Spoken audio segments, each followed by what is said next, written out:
hacen estos nociceptores, una vez conocido que tienen o receptores periféricos diferentes, fibras diferentes, vamos a ver cómo hacen los nociceptores para percibir el, el estímulo nociceptivo. Y es que básicamente los receptores nociceptivos van a tener una serie de eh, receptores que van a percibir distintos estímulos. Es decir, si esto es un botón nociceptivo periférico, pues aquí tenemos distintos receptores y canales que van a responder a diferentes tipos de estimulación. Tenemos, pues, por ejemplo, los P2X3 que van a responder principalmente a ATP. ¿Qué es eso que indica? Si hay ATP, significa que hay células que han sido lesionadas, que han sido lisadas y su contenido interno, que el ATP en un principio debería estar a nivel intracelular, pues ha salido hacia afuera. Entonces, cuando este receptor y canal lo percibe, pues significa que ha habido células vecinas que han sido lisadas, por tanto, dañadas. Luego tenemos los receptores de tipo TRPV1 y TRPA1, son dos distintos, que son, digamos que TRPV1 ha sido un receptor muy estudiado porque está vinculado a muchas cosas, aparte de la nocicepción, pues también se ha vinculado, pues, por ejemplo, al picante, o se ha vinculado al picor, y ha sido muy estudiado, incluso ha habido un premio Nobel recientemente a uno de los investigadores que se ha encargado de estudiar este tipo de receptor con precisión, ¿no? Y digamos que TRPV1 sobre todo es de tipo térmico y químico, pero también puede ser mecánico. Lo que pasa que tiene un punto más de facilidad para percibir temperatura y estímulos químicos, y el mecánico quizás el que es menos sensible, pero también puede producirlo. Y de hecho también TRPV1 responde a cosas como la capsaicina, que la vemos, pues, por ejemplo, en algunos picantes, o algunas cremas que se utilizan de capsaicina buscan básicamente entrar a través de la estimulación de este canal. El chili, por ejemplo, estimularía este canal, los jalapeños estimularían este canal, el wasabi estimularía este canal. Es decir, que esa sensación quemante que nos producen, pues, muchas veces, pues, este tipo de picantes, que cuando los comemos pues nos produce esa sensación como de ardor y de calor, pues al final es porque es un tipo de receptor muy vinculado a la temperatura, y la información que envía es una temperatura, es una sensación muy térmica, ¿no? Y ahí estaría el TRPV1. Luego tenemos los receptores de tipo ASIC, que básicamente detectan hidrogeniones, es decir, acidificación del medio. Estos estarían muy vinculados, por ejemplo, a dolores tendinosos a situaciones vinculadas, pues, con hipoxia y, evidentemente, con respuesta inflamatoria, en la que, pues, la producción de hidrógeno por parte de las células inmunológicas como un elemento de acidificación para convertir el ambiente inflamatorio en un ambiente ciertamente hostil, pues va a estimular este tipo de receptores. Y luego tenemos algunos receptores de tipo piezo, por ejemplo, que son receptores de tipo mecánico.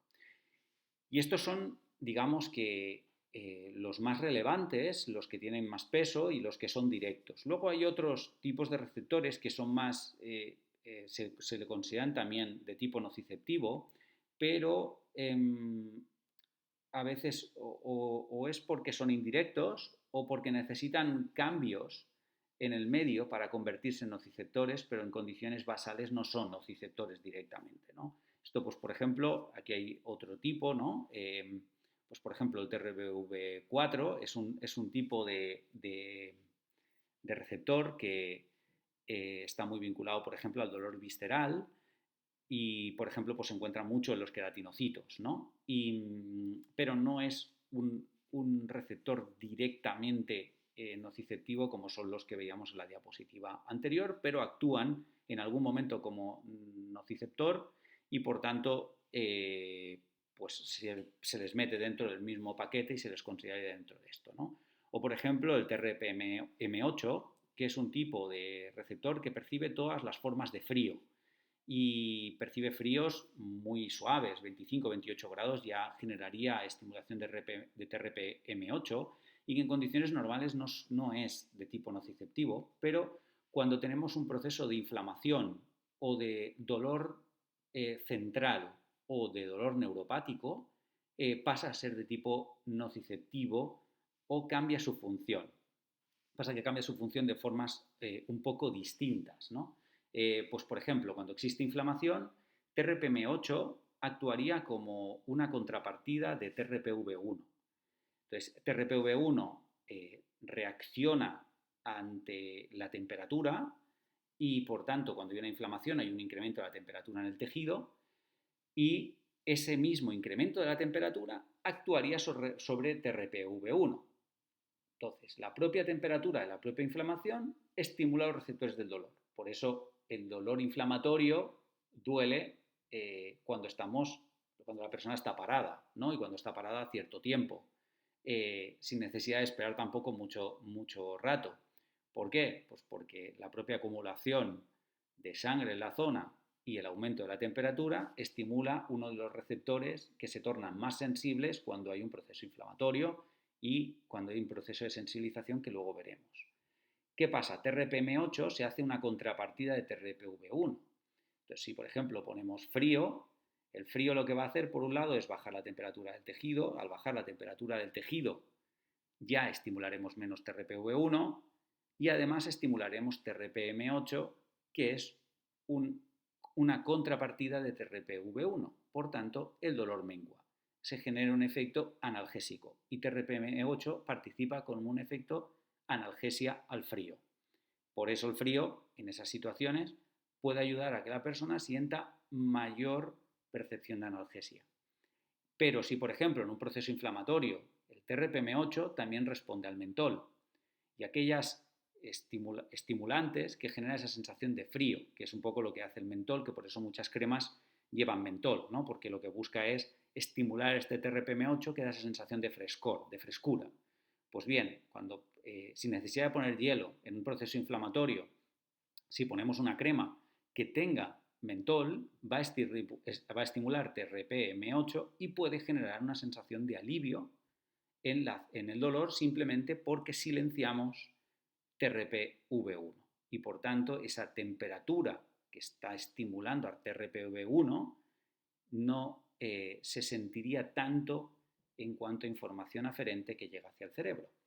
Por tanto, son diferentes formas de reducir esa estimulación cuando existe un proceso inflamatorio, que puede ser por hielo directo, que actuaría por las dos vías, como digo, pero también cosas como por ejemplo el mentol, pues pueden ayudar a controlar esa estimulación simplemente por acción de TRPM8. Pero en cambio TRPM8 cuando hay dolor central o cuando hay un dolor neuropático pasa a ser un nociceptor de alta sensibilidad. Es decir, genera dolor fácilmente al frío. Es lo típico del dolor de dientes, por ejemplo, o del dolor de muelas, que cuando hay afectación del nervio, el frío, un frío que no tiene que ser demasiado intenso, puede llegar a generar una sensación de dolor muy intensa. Evidentemente, a más frío haya, más intensidad del estímulo va a haber. O, por ejemplo, la gente que tiene procesos de sensibilización y mucho cambio neurológico a nivel central, el frío puede incrementar la sintomatología. O, por ejemplo, un dolor neuropático periférico que no sea de dientes, sino un dolor neuropático, el frío puede empeorar de manera clara la sintomatología de la persona y eso ya os está indicando que o hay dolor neuropático o hay mucha vinculación central como mínimo, que evidentemente en un dolor neuropático también va a existir esa estimulación central, ¿no? Pero puede ser una estimulación central simplemente aislada. Entonces, todos estos canales de estimulación, que son receptores y canales, que perciben diferentes estímulos, pues van a determinar la información que se va a enviar hacia la médula.